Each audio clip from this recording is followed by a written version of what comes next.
Ô, Felipe Simões. Olá, voltamos com o programa Notícia de Frente, são 7h02. Ó, estamos aqui até rindo, porque vou compartilhar já com vocês uma mensagem aqui, que o Kleber disse que o presidente da Câmara assiste a gente lá cedinho e chegou aqui, então, um recado para ele. Kleber, eu vou colocar aqui na tela e você, por favor, então, olha só, pode fazer a leitura dessa mensagem aí diretamente para o presidente da Câmara de Vereadores. Dá para ver aí na tela? Já é a última aqui, Kleber Lima. Alô, Juca do Guaraná. O Juca está na audiência? Então, por favor, pede para ele dar uma prensa no prefeito para que a obra do asfalto aqui no Dom Bosco termine logo. Se arrasta desde o início de 19 até hoje, só transtornos para os moradores. Do Walter Juca, lá do Dom Bosco. Exatamente. Mas o prefeito também fica na audiência conosco, então já fica o recado dado ao próprio Emanuel Pinheiro. Não vão poder dizer que não sabiam do problema lá no Dom Bosco. E o Estopa, né, que agora é o secretário de obras, né? Também fica ligadinho aqui na gente, viu?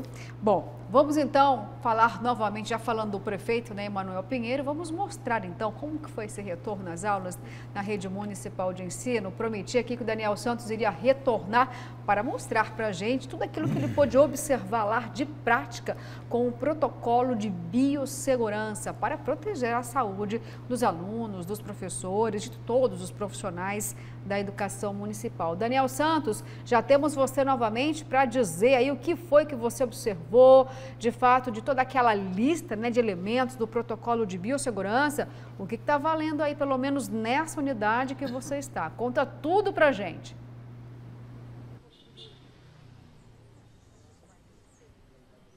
Pelo que eu observei aqui, a maioria dos pais até aqui, vibrando, chegando, falando graças a Deus, trazendo as crianças para o estudo presencial, né, já nesta segunda-feira. E pai voltando um pouco decepcionado porque acabou se confundindo com o cartão. Porque chega aqui, apresenta um cartão verde, ó. O Valdeir tá mostrando pra gente aqui. Pedi pra mãe, mostra o cartão verde aí pra gente, mamãe. Mostra o cartão verde. Aí, ó, apresenta o cartão verde, grupo 1, consegue já a entrada nesta segunda-feira. Agora tem um outro cartão, né? Um outro cartão que não é para esta segunda. E a gente acabou de ver aqui uma mãe se aproximando com os filhos arrumadinhos para deixar os filhos na escola. Só que infelizmente não era o dia dela. Acabou voltando um pouco nervosa diante dessa situação toda aqui, o que é comum, está sendo considerado aqui normal para o primeiro dia. Secretária Edilene Machado, por favor, secretária, chega aqui, a gente está ao vivo para todo o estado. Bom dia, satisfação em reencontrá-la. Agora é assim, né, secretária? A gente tem que fazer assim. Agora, como é que está funcionando essa organização, até para que o ambiente seja acolhedor e seguro, acima de tudo, nesse retorno, secretária? Bom dia. Bom dia a todos. É um novo momento, né? Nós temos a unidade antes da pandemia e agora após pandemia, né? E é um momento muito novo, até que os pais se acostumem com a cor do cartão, que é a semana da criança, a semana sim, a semana não. Mas eu acredito que nós fizemos o melhor. Cada unidade está seguindo todos os protocolos e eu acredito que a gente vai começar o ano começar as atividades presenciais, né, com muita segurança. A gente se confunde mesmo, os pais também estão se confundindo, é o primeiro dia, faz parte. Agora, como é que funciona isso? Tem um grupo 1 que é um cartão verde.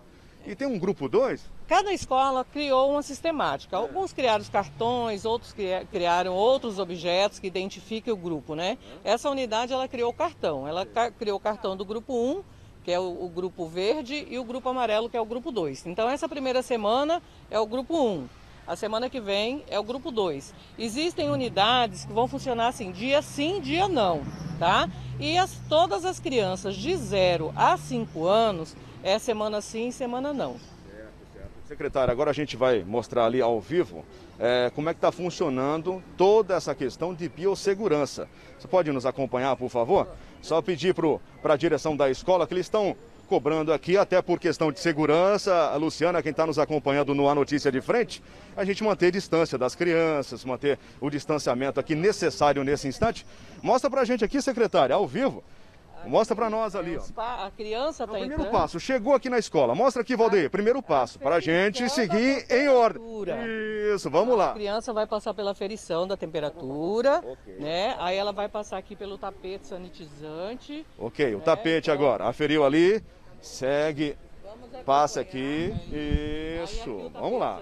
sanitizante, aqui é o tapete úmido com produto. Certo. E lá é o tapete seco. Ótimo. O dispenser de álcool. Álcool 70, a criança já passa a mãozinha lá e organiza, né? Já entra limpinho para a unidade, né? Excelente, excelente. Então tá aqui, ó. A questão que a gente está improvisando, porque tem os outros colegas também de imprensa, as crianças que estão chegando.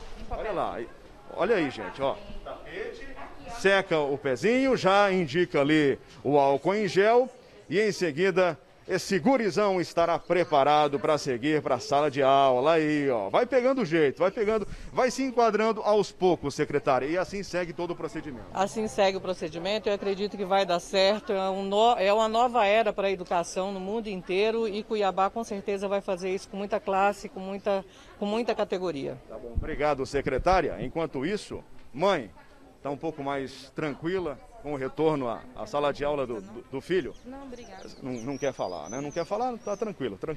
Tem mais um pai e uma mãe aqui pra gente puxar rapidinho. Aqui, encontrei aqui.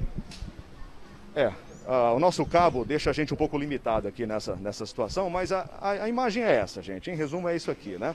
As crianças se adaptando a esse retorno à realidade. Aí nessas horas a mamãe tem que acompanhar aqui para não deixar o estojo cair da mochila, mãe. Olha o cartãozinho ali dentro do estojo, organizado.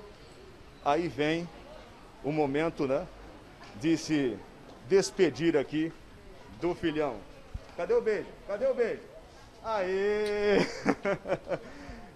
Mamãe, é como se estivesse começando o ano letivo. Ela não quer falar, tá se sentindo envergonhada aqui. Obrigado. Bom, por enquanto é isso, Luciana.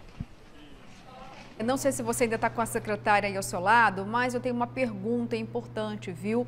Em relação aos alunos da rede municipal que tem algum tipo de deficiência, existe um trabalho importante do buscar e também do acompanhamento desse aluno durante todo o tempo na rede de ensino, principalmente aquelas crianças com autismo e outras deficiências intelectuais. Isso também já retorna nesse momento aí na rede?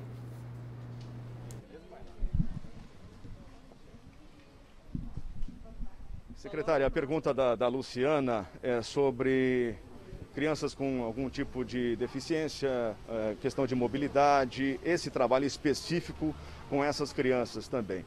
Já será retomado nesta segunda-feira? Sim, inclusive aqui na unidade chegaram 3 cuidadoras que elas são específicas para cuidar dessa criança com deficiência, né? Então a criança que o pai autorizou o retorno presencial dessas crianças, elas já vão chegar na unidade, já vai ter a cuidadora lá para acompanhá-las na sala de aula. Confirmando a informação, são 167 unidades, não é isso? 100%. E tem aquelas que tiveram estruturas alugadas em função de reformas. Também não prejudica o andamento das atividades, né? Deixar isso muito claro. Porque assim, mesmo no cotidiano anterior, a gente quando estava em reforma, a unidade se adequava, né? E nesse momento também a gente está adequando. Tá bom, então. Obrigado, secretária. Respondido o seu questionamento, Luciana. Tá certo, Daniel, obrigada pelas informações, uma ótima notícia, viu? As cuidadoras também estão de volta na rede, nesse retorno das aulas aqui em Cuiabá e mostramos aí todo o protocolo de biossegurança, aferição da temperatura, o tapete sanitizante, álcool em gel e também a felicidade, né, dos alunos nesse retorno, uma reestreia da educação municipal, viu? Por conta da pandemia, os alunos quase 2 anos sem estarem presentes nas salas de aula. E olha só, ainda falando de pandemia, tem modificações na imunização. Vamos ver então o que tem aí de diferente aqui na capital. Roda aí o VT para a gente poder entender direitinho. Bom dia, bancada. Bom dia a você, telespectador que acompanha o A Notícia de Frente. A partir de hoje, a Secretaria Municipal de Saúde de Cuiabá começa a aplicação da dose de reforço da vacina contra a Covid-19 em idosos a partir de 85 anos e também em pessoas imunossuprimidas. Em relação aos idosos, a dose de reforço será aplicada naqueles que já tomaram a segunda dose da vacina há pelo menos 6 meses.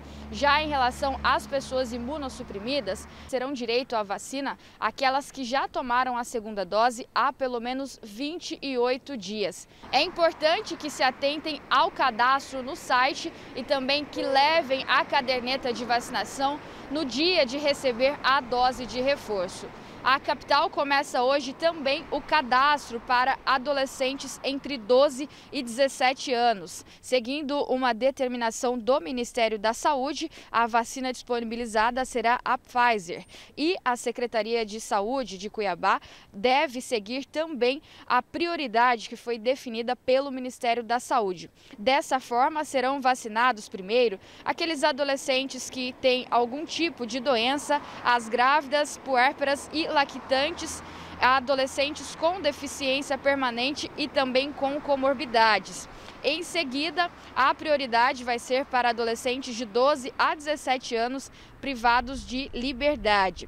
Já a vacinação para os adolescentes sem comorbidade deve começar somente quando for concluída a vacinação dos grupos prioritários e daqueles que precisam da dose de reforço. A partir de hoje também será ampliado o horário de vacinação nas 14 unidades de saúde espalhadas pela capital. Então, o horário de funcionamento agora vai ser de 8 da manhã até as 5 da tarde. Lembrando que tem postos de saúde na região norte, região sul, região leste e também região oeste da capital. Em relação aos bairros Ilza Terezinha, a Clínica da Família no CPA 1, no Tijucal e também no Parque O'Hara, o horário de funcionamento será até às 8 da noite. As imagens são de João Páscoa, com o apoio técnico de Itacir Merel, Nayana Bricá para a Notícia de Frente. Obrigada, Nayana. Olha, muito importante esse processo, professor. Muitos idosos e também alguns jovens, né, sem acesso à internet, muitas pessoas com dificuldade em estar fazendo o cadastro, agora se sentem mais acolhidos, né? Ou seja, o município vai ter essa responsabilidade de fazer o cadastro. Sim, é importante nós ressaltarmos que essa é, sem dúvida, na história do Brasil, a maior vacinação da história. 230 milhões de brasileiros já foram vacinados e agora abre-se a possibilidade da dose de reforço, que será certamente aplicada, a maioria com vacina Pfizer, né? É preciso que a pessoa que vá tomar a terceira dose já tenha completado o ciclo de pelo menos da primeira e segunda vacinação de 6 meses, né? Ou seja, após a primeira e segunda doses da vacina. O que é simplesmente importantíssimo num momento como esse. O governo federal, não só aqui no Brasil, mas em outros países já começou essa vacinação. Me lembro que eu noticiei isso há mais de mês atrás no Reino Unido, em outros países, né, por conta da variante Delta que estava se espalhando nesses países. Nós não tivemos um impacto tão forte dessa variante em nosso país, graças a Deus, né, mas ainda temos aí uma certa resistência com relação à vacina. Tem um percentual bastante significativo de pessoas adultas que não tomaram nenhuma das doses e não querem tomar essas doses. Isso compromete a vacinação como um todo, né? E a gente faz um apelo para que realmente as pessoas possam se vacinar.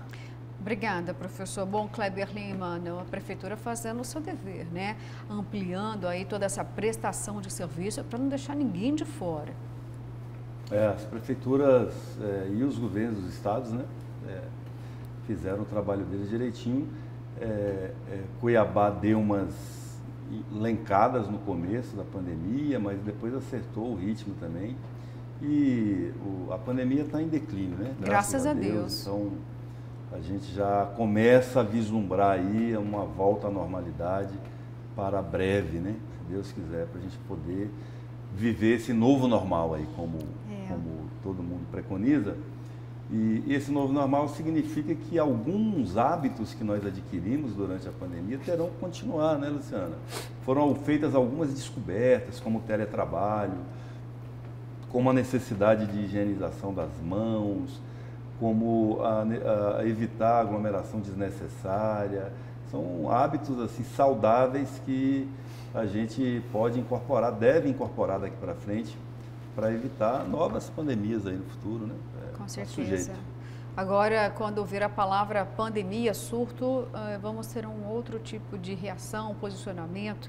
Me lembro quando teve da H1N1, não foi, nem chegou perto do que aconteceu com a Covid. Quando iniciou essa pandemia, acho que o sentimento da maioria era o mesmo, né? Não vai chegar aqui no Brasil, não vai ser uma pandemia. Mas talvez é um posicionamento, professor, de desejar o melhor, né? Não de acreditar que o pior vai acontecer, né? A gente precisa sair um pouco melhor dessa situação, né? Tem que ter um aprendizado. Isso é muito importante, né? Importante ressaltar também que as pessoas que tomaram vacina no Brasil, nos municípios, né, e nos governos, foram vacinas compradas pelo governo federal. O governador nenhum vacinou, comprou vacina nenhuma, municípios muito menos, né? Então, se existe um mérito nisso, não é só de município que administra, né, governo do estado que recebe vacina e município que aplica, mas sobretudo o governo federal que faz o Plano Nacional de Imunização e cumpre, de certa forma, com a vacina no braço do brasileiro até novembro deste ano. Mas justiça seja feita, né, professor? Muitos governadores tentaram comprar os imunizantes, assim como os prefeitos também. Não houve essa liberação. Não houve liberação. Havia um clamor para poder acelerar o processo de imunização no Brasil. Vamos falar aqui de Mato Grosso, o governador tentou fazer a compra da Sputnik, por exemplo, mas não houve essa liberação, mas houve uma boa vontade. Os governadores e prefeitos estavam dispostos a adquirir os imunizantes. Sim, sem dúvida. Houve um esforço por parte, inclusive, de um consórcio de governadores no Brasil, uma tentativa de se comprar vacina russa, né, a Sputnik V. Brasil não é, Mato Grosso não foi diferente, mas não houve liberação à época, inclusive uma polêmica muito grande com relação a essa vacina, né? Isso atrasou.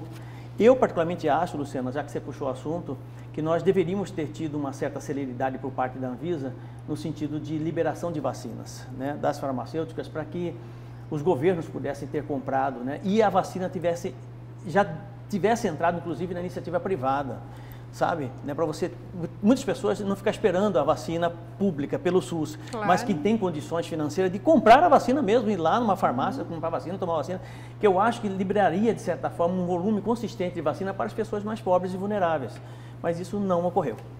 Tá certo, professor. E falando ainda sobre a pandemia, Kleber Lima, vou trazer números aqui, são números animadores, né? Poderiam ser ainda melhores. Serão um dia, mas por enquanto ainda temos aqui óbitos. UTI com 26% de lotação, é um destaque aqui do portal Gazeta Digital. Tem todo o balanço aí, tem atualização também do coronavírus em Mato Grosso, com o boletim da Secretaria de Saúde.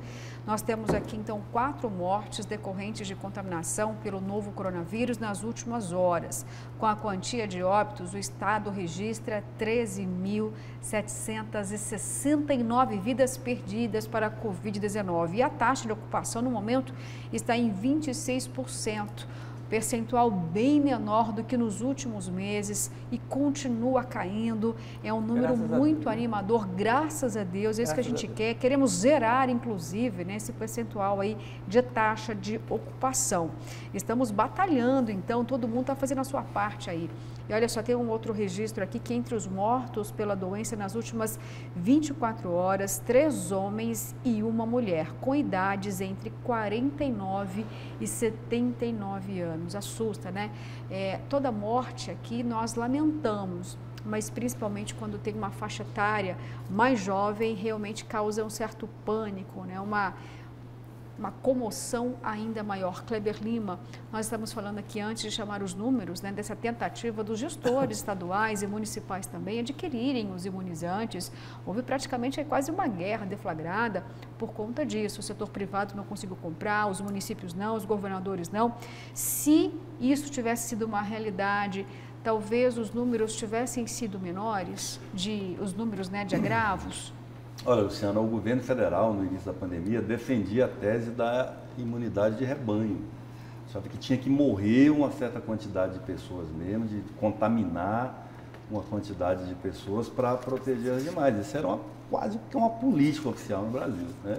Então, o que pôde ser feito para dificultar a imunização e o enfrentamento adequado que a maioria do mundo fazia, foi feito no Brasil. Não é à toa que a gente tem uma CPI discutindo, analisando lá, investigando o gabinete paralelo, exatamente para poder não ficar dúvida se de fato eles conseguiram. Eu falei na abertura do programa da idade, né, considerado idoso no Brasil, que você brincou conosco sobre isso. E no Brasil, oficialmente é considerado idoso a partir de 65 anos e na Itália, 75. E o que é o idoso, pelo que a Organização Mundial da Saúde preconiza? É aquela pessoa, quando a pessoa atinge uma idade que ela só tem uma expectativa de vida de 5 anos, né? Então, como está aumentando a expectativa de vida das pessoas, a Itália, por exemplo, já está com uma das populações idosas maiores do mundo, proporcionalmente à população, né? Então, lá a expectativa de vida está a 80. Se é 80, significa que você tem vida útil, produtiva, até os 75 anos você é oficialmente idoso. Isso dá para fazer um programa inteiro, né? Porque isso traz reflexos no mercado de trabalho, no turismo, na previdência pública dos países, como a gente discute isso aqui com recorrência, das previdências privadas, de saúde. Indústria alimentícia também, né? De alimentos, enfim, de atividade física, de vestuário. O idoso é considerado hoje, esse idoso que quando aposenta, hoje jovem, né? Com muita vitalidade, com algum dinheiro, é um grande consumidor também, né? Opa! Então, eu digo isso porque eu tenho felicidade em amadurecer. Eu sou uma pessoa que não brigo contra o tempo, eu sou amigo do tempo. Opa, graças a Deus. Estamos juntos, viu? Isso me faz lembrar de algo que eu aprendi na faculdade, tem um tempão, né? De uma velhinha de 40 anos que foi atropelada por um ônibus. A manchete era essa, viu? Manchete conhecida.